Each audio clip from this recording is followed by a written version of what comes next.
बाप और बेटा रूहुल कुद्दुस के नाम पर आमीन। जिंदा खुदावंद का जिंदा कलाम। तकवीन की किताब उसका 11 बाब। बाबल का बुर्ज।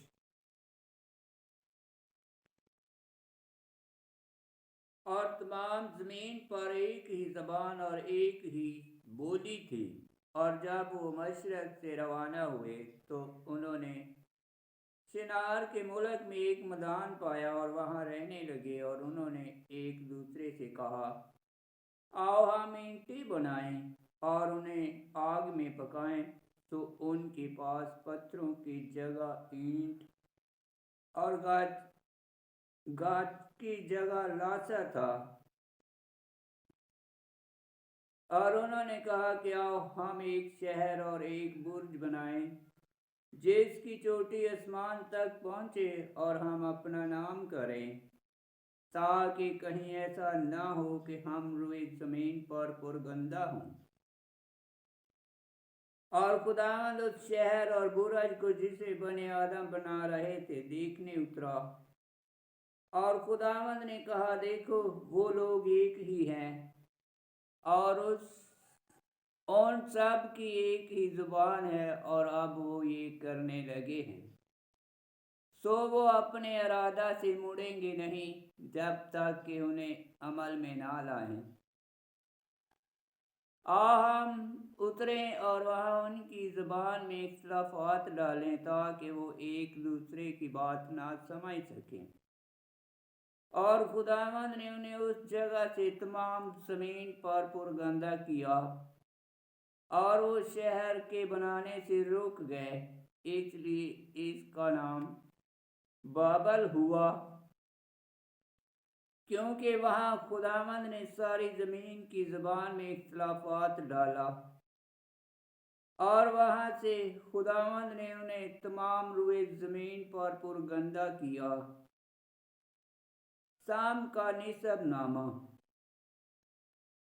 शाम का निसब नामा ये है, शाम 100 बरस का था कि तूफान के 2 बरस बाद उससे अरफक्षद पैदा हुआ।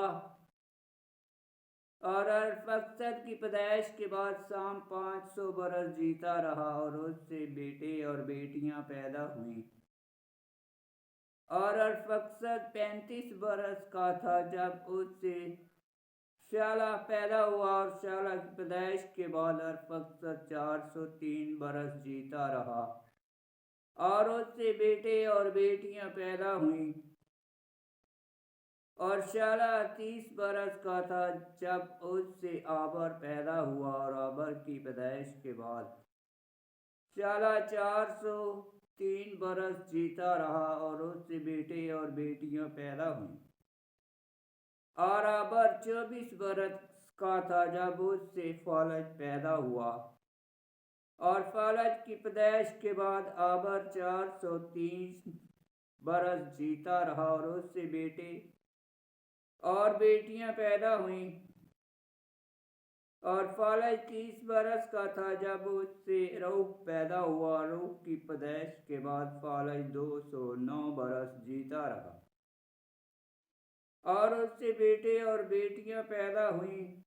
और रूह 32 बरस का था जब उससे सरोज पैदा हुआ। और सरोज की पैदाइश के बाद रूह 207 बरस जीता रहा और उससे बेटे और बेटियां पैदा हुईं। और सरोज 30 बरस का था जब उससे नहूर पैदा हुआ।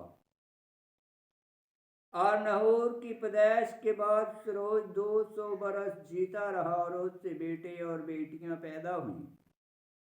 और नहूर 29 बरस का था जब उससे तारा पैदा हुआ। और तारा की पैदाइश के बाद नहूर 119 बरस जीता रहा और उससे बेटे और बेटियां पैदा हुईं।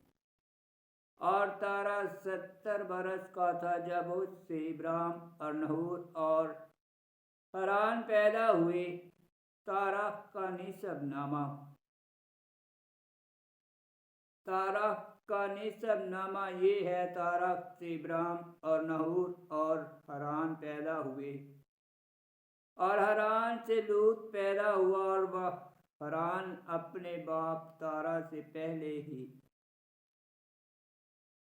जाए पदैश कलदानियों के ओर में मर गया। और इब्राहिम और नहूर ने बीवियां की। इब्राहिम की बीवी का नाम साराई और नहूर की बीवी का नाम मलका था। वो हरान की बेटी थी जो मलका और इसका का बाप था, और सराई बांझ थी, इसका कोई फर्जंद ना था।